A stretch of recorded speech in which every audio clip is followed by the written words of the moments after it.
In true Florida man fashion, a hammer is flung. Deputies found a live gator in a man's cooler. Drove his car through a jail's glass doors while trying to visit his buddies in jail. So that's what Florida man evokes. It's a sort of lawlessness or something that borders on lawlessness. It's certainly eccentricity. She shook what her mama gave her for the security camera.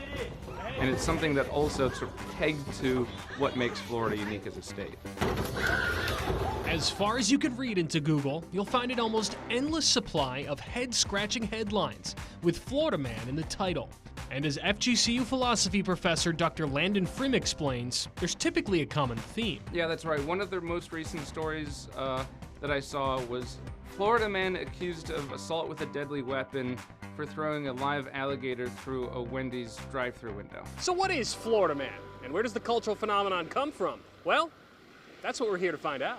I say it's a very redneck type of guy. Somebody that's cool that hangs out on the beach. Surfer dude, like old surfer dude. Florida Man is something that even the greatest writers in Hollywood couldn't come up with. It's a man in swim trunks who appeared to fall out of the sky. How do you do this? But generally, it can all be summed up with one thing: nationwide notoriety. Taking a bath in the kitchen sink of a Wendy's. There it is, a real-life MK2 hand grenade. That guy's playing golf on the side of the road. Florida Man is a crazy person from Florida that does outlandish things, and we hear about it across the country, read it in the paper. You never understand the power of wild animal like that until you're in its mouth. Whether it involves alligators, beaches, nudity, guns, boats, or something else, it typically reflects the cultural diversity of the state, having over its history become a melting pot for different kinds of people.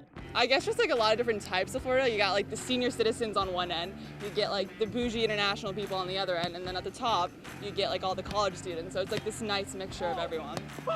That diversity and tension, often in the form of crime, is read about around the world thanks to what are called sunshine laws. And in the early 2010s, when online print media became more widespread, a meme was born. There's a lot more access that the public has to things that the courts decide and that might be relevant to internal police documents. And that's where a lot of this material comes from since 2013, when the Twitter account started. Well, there was a meme. Remember, you type in Florida Man your birthday, and whoever had the craziest news story came up. You know, it was a good bar talk. Perez walked in the front door shirtless and drunk and demanded his bacon to be cooked just the way he likes it. Even though most of what you find online with a Florida Man headline is typically associated with lawlessness, many still consider being a Florida Man as a badge of honor. I'd say it's a great thing. I'd say badge of honor, like, you know, instead of being so serious, like, you need to have some fun. And while for some, these headlines might be an embarrassment, to others, it's just a part of what makes this sunny, wild state so special. Making a splash at Bass Pro Shop. Florida Man was always originally an amalgam. It was always born of the fact that there are these contradictory elements in the state that are always in tension, but that tension persists. They're always next to one another. And that's what causes these sort of eccentric stories to keep being regenerated again and again and again. Reporting in Lee County, Alex Howard, ABC 7.